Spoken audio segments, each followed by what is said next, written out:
Good morning, praise the Lord. जय मसीह की। डेली बाइबल संदेश में आपका हार्दिक स्वागत है।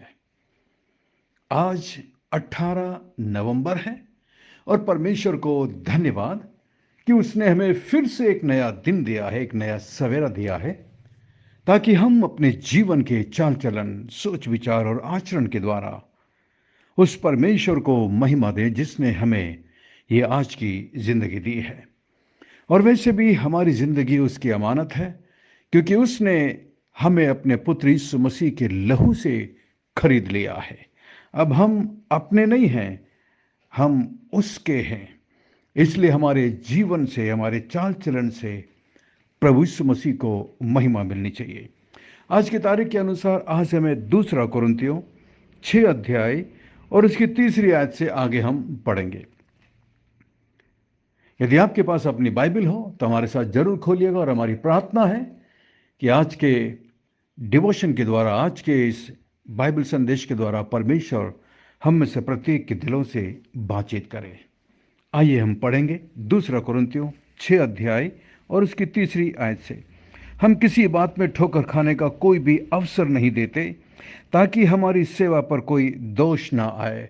पौलुस बहुत सावधान है और बहुत गंभीरता से इस बात को लेता है कि हम इस संसार में किस तरह मसीह जीवन जीते हैं।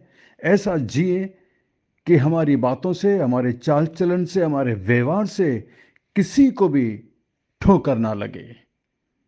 कोई भी व्यक्ति यीशु मसीह के पास आने से ना रुक जाए हमारे आचरण और हमारे व्यवहार को देखकर। और उसके बाद आगे चौथी आयत में लिखा है, परंतु हर बात से परमेश्वर के सेवकों के समान अपने सद्गुणों को प्रकट करते हैं, बड़े धैर्य से, क्लेशों से, दरिद्रता से, संकट से। और पौलुस आगे बहुत लंबी लिस्ट बताता है कि मैं हर हाल में, हर परिस्थिति में, हर जगह, हर व्यक्ति के सामने एक ऐसा जीवन जीता हूं ताकि परमेश्वर के नाम की निंदा ना हो सके। हर बात में हम अपने आप को परमेश्वर के सेवकों के समान अपने सद्गुणों को प्रकट करते हैं, अपने आचरण को प्रकट करते हैं, और यही हमारा जीवन होना चाहिए। आगे देखिए 11 आयत में, हे कुरिन्थियों, हमने खुलकर तुमसे बातें की है, हमारा हृदय तुम्हारी ओर खुला हुआ है। तुम्हारे लिए हमारे मन में कोई संकोच नहीं, पर तुम्हारे ही मनों में संकोच है। पौलुस यहाँ पर खुलकर बात करने का मतलब ये बताता है कि जैसा फीलिंग्स मेरे अंदर आपके लिए था, मैंने अपने मन से वो सारी बातों को निकाल कर आपके सामने रखा है, साफ साफ, कुछ भी छुपाई नहीं है। और कई बार मुझे कड़क शब्द इस्तेमाल करने पड़े। उसके पीछे कारण ये है कि हम तुमसे प्रेम करते हैं, हमारा तुम्हारे साथ कोई संकोच नहीं है, हमारा हृदय खुला हुआ है, हमारा हृदय साफ है। तुम्हारे लिए हमारे मन में कोई भी संकोच नहीं है, कोई गुस्सा नहीं है, परंतु प्रेम है। इसलिए कई बार हम अपने मन की बातों को खोलकर तुम्हारे सामने रखते हैं। परंतु पौलुस कहता है, परंतु तुम्हारे मनों में हमारे लिए संकोच है। कई बार तुम्हें बुरा लगता है, कई बार तुम्हें अच्छा नहीं लगता हमारी बातों पर। 13 में, पर अपने बच्चे जानकर मैं तुमसे कहता हूं कि तुम भी उसके बदले में अपना दिल खोल दो। यानी कि तुम अपने दिल की बातों को छुपाओ मत, हमसे दूर मत भागो। हम अपने बच्चों की तरह तुम्हें समझाते हैं ताकि तुम अपना दिल खोलकर हमसे बातचीत कर सको। क्योंकि हम जो कुछ बोलते हैं तुम्हारी भलाई के लिए बोलते हैं, तुम्हारी अच्छाई के लिए बोलते हैं, तुम्हारे आत्मिक जीवन की उन्नति के लिए बोलते हैं। अब आगे 14 आयत में बहुत महत्वपूर्ण बात है। यहाँ पर असमान जुए में ना जुतो, क्योंकि वहाँ के विश्वासियों के अंदर ये बात आ गई थी कि वे अन्य जातियों से, अविश्वासियों के साथ विवाह कर रहे थे। उनके साथ उठना बैठना और उनके से आचरण चलना, उनके समान बन जाने की प्रवृत्ति इन विश्वासियों के अंदर आने लगी थी। यहाँ तक कि व्यापार में, बिजनेस में उनके साथ मिलकर काम करते थे और उन्हीं की तरह वो व्यवहार करने लगते थे। इसलिए पौलुस यहाँ पर एक बहुत महत्वपूर्ण बात को बता रहा है 14 आयत में, अविश्वासियों के साथ असमान जुए में ना जुतो, क्योंकि धार्मिकता और अधर्म का क्या मेल जोल, या ज्योति और अंधकार की क्या संगति। जब हम ये बात करते हैं, ठीक है, मैं मानता हूँ कि जब हम संसार में काम करते हैं, नौकरी करते हैं, अविश्वासियों के साथ करते हैं, परंतु वहाँ पर भी हम उनके से आचरण नहीं करते, हम उनके बीच में रहकर मसीही आचरण को बताते हैं। लेकिन यहाँ पर कई बार परमेश्वर के दासों से मैंने सुना है, इस आयत को वे लोग विवाह से संबंधित बातों को सामने रखते हैं। यानी कि किस तरह एक विश्वासी केवल एक विश्वासी से शादी करे। उसके पीछे कारण क्या है? उसके पीछे कारण है धार्मिकता और अधर्म का क्या मेल जोल। क्योंकि विवाह एक एक एक अनंत काल का बंधन है। विवाह एक केवल शरीर का नहीं, आत्मा का बंधन है। उनके अंदर पवित्र आत्मा नहीं है। अविश्वासियों ने उद्धार नहीं पाया है, परंतु विश्वासी ने उद्धार पाया। विश्वासी के अंदर पवित्र आत्मा है। इसलिए एक जिसके अंदर पवित्र आत्मा है और एक जिसके अंदर पवित्र आत्मा नहीं है, संसारिक आत्मा है, किस तरह वे दोनों एक हो सकते हैं? असंभव है। और कई बार मैंने ऐसे लोगों को करते हुए देखा है, लेकिन अंत में बड़ा मुश्किल होता है उनके लिए। कई बार उनके विचार नहीं मिलते, कई बार उनके आचरण नहीं मिलते। थोड़ा समय तक तो ठीक चलता है, लेकिन विवाह के कुछ सालों के बाद समस्या साफ दिखाई देने लगती है। हाँ, वो बात अलग है, यदि आप विश्वासी नहीं हैं तो आपको एक अविश्वासी से ही विवाह करनी चाहिए, यदि आपने अभी तक उद्धार नहीं पाया है। यहाँ पर एक और दुख की बात यह है, कई क्रिश्चियन लोग सोचते हैं कि वो क्रिश्चियन है, वो सोचते हैं कि वो विश्वासी हैं, परंतु उन्होंने उद्धार नहीं पाया और फिर वो एक मसीह व्यक्ति से विवाह करते हैं। वहाँ पर भी बहुत सारी गड़बड़ होने की बात है। इसलिए विवाह से पहले बहुत सोच कर समझ कर परमेश्वर से बहुत प्रार्थना के बाद इस फैसले को लीजिए। परमेश्वर के सामने इस बात को रखिए, ताकि यदि आप एक विश्वासी हैं तो परमेश्वर आपको आपके मन से मिलता जुलता एक विश्वासी साथी को दे।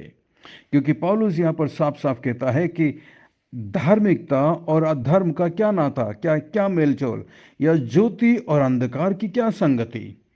क्योंकि विवाह एक संगति है। और यहां पर पौलुस कहता है कि ज्योति और अंधकार की क्या संगति, कोई संगति नहीं हो सकती। और यही विवाह में बहुत जरूरी है कि वो दोनों ही ज्योति की संतान हो, दोनों ही ज्योति के पीछे चलने वाले हो, दोनों के जीवन में परमेश्वर की ज्योति हो। यदि एक के भी जीवन में ऐसा नहीं है तो मैं जानता हूं आगे चल के बहुत बड़ी परेशानी हो सकती है, आगे चल के बहुत सारी मुश्किलें हो सकती है। मैं जानता हूं कुछ लोग ये बोलते हैं कि अरे अभी तो हम विवाह कर लें, बाद में हम उन्हें प्रभु में ले आएंगे। ठीक है, ये आपका विचार है, लेकिन परमेश्वर का विचार ये नहीं है। आगे देखिए क्या लिखा है। और मसीह का बलियाल के साथ क्या लगाव, या विश्वासी के साथ अविश्वासी का क्या नाता। कितना साफ यहाँ पर लिखा हुआ है। मैं मानता हूँ ये आयत विवाह से संबंधित है। विश्वासी का अविश्वासी से क्या नाता, और मूर्तियों के साथ परमेश्वर के मंदिर का क्या संबंध। क्योंकि हम तो जीवित परमेश्वर के मंदिर हैं, जैसा परमेश्वर ने कहा है, मैं उनमें बसूंगा, उनमें चला फिरा करूंगा और मैं उनका परमेश्वर हूंगा और वे मेरे लोग होंगे। इजरायलियों के बारे में परमेश्वर बताता है कि किस तरीके से उन्हें अविश्वासियों के चाल चलन, उनके चरित्र और उनके व्यवहार से दूरी बनाए रखना है। मैं ये नहीं कह रहा हूं कि हमें अविश्वासियों के साथ उठना बैठना नहीं चाहिए। मेरा कहने का मतलब ये है, हम उनके साथ सिर्फ इसलिए संगति रखें कि हम उन्हें यीशु के पास ला सकें। ये बहुत ज़रूरी है। मैं ये नहीं कह रहा हूं कि वो हमारे शत्रु हैं, हमारे दुश्मन हैं।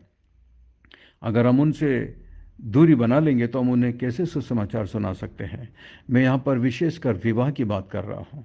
परंतु जब विवाह की बात आती है तो एक विश्वासी विश्वासी से ही विवाह करे।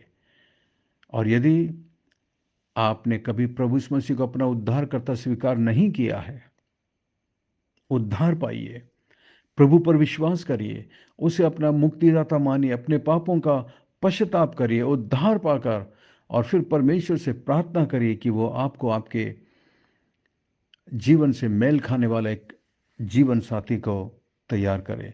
वास्तव में मैं ये विश्वास करता हूँ, जिस दिन आपने उद्धार पाया, उसी दिन परमेश्वर आपके लिए एक जीवन साथी को तैयार करता है और उचित समय पर, सही समय पर, अनुकूल समय पर परमेश्वर उस साथी को आपके सामने लेकर आएगा, जब आप प्रार्थना के साथ इंतजार करेंगे।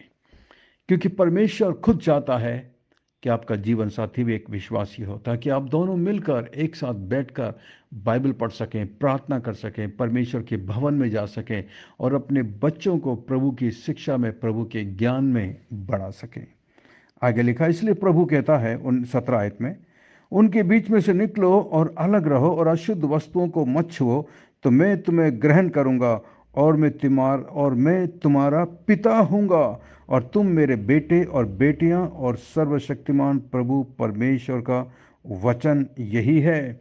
प्रभु परमेश्वर यहाँ पर सबसे पहले कहते हैं कि तुम मेरे लोग होंगे।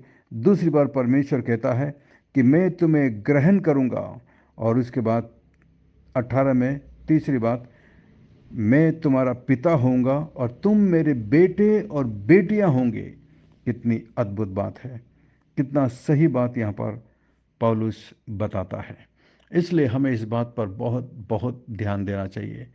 परमेश्वर ने जब इस्राएलियों को इस प्रकार की बातें की, आपको क्या लगता है, क्या परमेश्वर नया नियम में बदल गया है? कभी नहीं बदला है। वास्तव में मैं जानता हूं, यदि आप कोई काम करते हैं या आपके पास कोई बिजनेस है, तो आपके पास बहुत सारे अविश्वासी लोग होंगे जो आपके नीचे काम करते हैं। और मैं सोचता हूं, एक क्रिश्चियन होने के नाते हमें अपने बिजनेस को, अपने काम को और अपने उन हर चीज को जिसे परमेश्वर ने दिया है, परमेश्वर के राज्य की बढ़ोतरी के लिए इस्तेमाल करना चाहिए। आपके साथ जो लोग काम करते हैं, जॉब करते हैं, यदि आप एक क्रिश्चियन हैं, तो परमेश्वर ने यह मौका आपको दिया है कि आप दूसरों को प्रभु के पास लेकर आ सकें, उन्हें अपने मसीही आचरण से उन्हें प्रभावित करें, उन्हें यीशु मसीह के पास लेकर के आएं। तो इस बात को हमेशा ध्यान में रखिएगा कि आप एक विश्वासी हैं, आपने उद्धार पाया है और आपको एक उद्धार पाए हुए व्यक्ति के साथ ही विवाह करने की आवश्यकता, जिन्होंने अभी तक विवाह नहीं किया है। ये बहुत बहुत महत्वपूर्ण है, क्योंकि कई बार क्या होता है, हम परमेश्वर की आज्ञा का उल्लंघन करके अपने रास्ते पर चलते हैं, और कई बार इस बात को हमारे बच्चे देखते हैं और वो भी इसी रास्ते पर चलने की उनके अंदर आजमाइश आती है। इसलिए हम अपने आने वाली पीढ़ी के लिए एक आदर्श बने। ये हमारे मसीह जीवन का एक प्रमुख हिस्सा है। एक मसीह होने के नाते मैं ये कोशिश करता हूँ कि मैं मेरे चर्च के विश्वासियों के लिए, चर्च के लोगों के लिए एक आदर्श बनूं। उसी तरीके से आपको और हमें करना है, और इस तरीके से हमें प्रभु के नाम को महिमा देना है। और इसीलिए प्रभु ने आपको और मुझे इस संसार के अंदर रखा है। जिस तरह परमेश्वर ने इजरायलियों को अपनी प्रजा होने के लिए चुना, नया नियम में परमेश्वर विश्वासियों को अपना परिवार करके चुनता है, अपने बेटा बेटी और करके चुनता है। इसलिए यूहन्ना 1:12 में प्रभु कहते हैं, जितनों ने उस पर विश्वास किया उनको उसने परमेश्वर की संतान होने का अधिकार दिया है।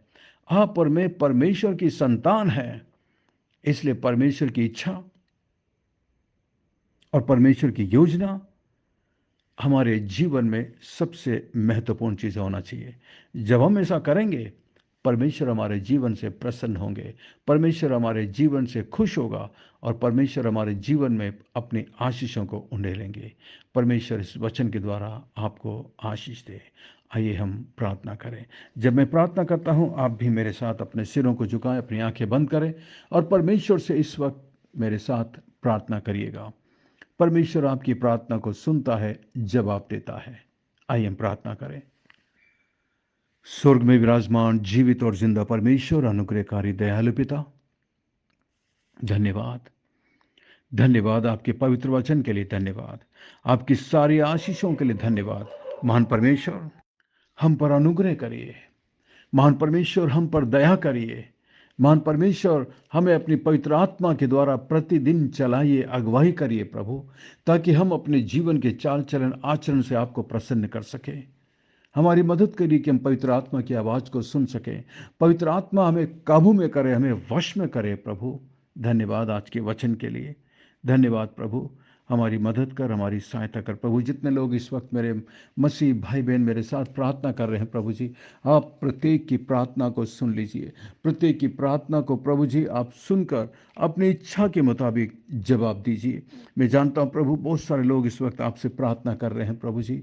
महान परमेश्वर, आप उन पर अनुग्रह करें, दया करें प्रभु जी, क्योंकि आप उनकी आवश्यकताओं को जानते हैं। किसी भी मनुष्य से बढ़कर आप हमारी इच्छा को पूरा कर सकते हैं प्रभु जी, और ऐसी बातें आप हमारे जीवन में ला सकते हैं जिससे आपको महिमा मिल सकती है प्रभु। मैं विशेष प्रार्थना करता हूँ इस वक्त जितने लोग प्रार्थना कर रहे हैं प्रभु जी, अपने उद्धार के लिए जो लोग प्रार्थना कर रहे हैं उन्हें उद्धार दीजिए, पापों से क्षमा दीजिए, उन्हें अपना बेटा और बेटी बना लीजिए। और प्रभु, जितने लोग इस वक्त अपनी नौकरी के लिए, अपने घर की आर्थिक समस्याओं के लिए, अपने बच्चों की बीमारी से अच्छा होने के लिए प्रार्थना कर रहे हैं प्रभु जी, आप उनकी प्रार्थना को सुनकर जवाब दीजिए। मान परमेश्वर, धन्यवाद, धन्यवाद, धन्यवाद प्रभु, धन्यवाद। हमारी विनती प्रार्थना को सुनकर जवाब देने के लिए धन्यवाद प्रभु। मैं प्रार्थना करता हूँ मेरे चर्च के उन तमाम विश्वासियों के लिए प्रभु जी, जिन्होंने आप पर प्रभु विश्वास किया है, जो विश्वास में इस वक्त नए हैं प्रभु, वो विश्वास में और निरंतर मजबूत हो सके इन संदेशों के द्वारा प्रभु जी। धन्यवाद, धन्यवाद प्रभु। आप हमारी प्रार्थना को सुनते हैं, प्रार्थना का जवाब देते हैं, इसके लिए तेरा धन्यवाद। मान परमेश्वर अनुग्रह कर, मान परमेश्वर दया करिए प्रभु जी, दया करिए। धन्यवाद, धन्यवाद, धन्यवाद। हमारी विनती प्रार्थना को सुनकर जवाब देने के लिए धन्यवाद। सब कुछ यीशु मसीह के मीठे महापवित्र नाम से मांगते हैं, आमीन, आमीन। बहुत बहुत धन्यवाद हमारे साथ प्रार्थना करने के लिए। मैं आशा करता हूँ आज के संदेश के द्वारा परमेश्वर ने आपके दिलों से बातचीत की है। यदि आप आशीषित हुए हैं तो हमें ज़रूर लिखकर बताइएगा, और इस संदेश को अपने दूसरे मसीह दोस्त भाई बहनों के साथ ज़रूर शेयर करिएगा जिन्हें इस संदेश की आवश्यकता है। और यदि ये संदेश आपके पास आपके भाई या बहनों के द्वारा या मित्रों के द्वारा पहली बार पहुंचा है, तो आप हमारे बाइबल संदेश ग्रुप में शामिल हो सकते हैं और शामिल होकर के डेली बाइबल संदेश को सुन सकते हैं, प्रार्थना का निवेदन दे सकते हैं। हमारा व्हाट्सएप नंबर है 9927464924। Pastor Mani Thomas, Emmanuel believers church, Agra, आपसे प्रेम करते हैं, आपके लिए प्रार्थना करते हैं, आपकी परवाह करते हैं। अंत में सवाल है, जब पौलुस कहता है कि विश्वासी के साथ अविश्वासी का क्या नाता, तो आपके विचार से पौलुस यहाँ पर किस संबंध में बात करता है? जब पौलुस कहता है कि विश्वासी का अविश्वासी से क्या नाता, 15वीं आयत में 2 कुरिन्थियों 6 और उसकी 15 में लिखा है, विश्वासी के साथ अविश्वासी का क्या नाता। तो यहाँ पर आपका विचार किस विषय पर आता है? कहाँ पर, किस विषय पर हमें अविश्वासियों के साथ संबंध रखने से बचना चाहिए? परमेश्वर आपको इस वचन के द्वारा आशीषित करे। धन्यवाद। जय मसीह की। God bless you. We love you. Have a great day.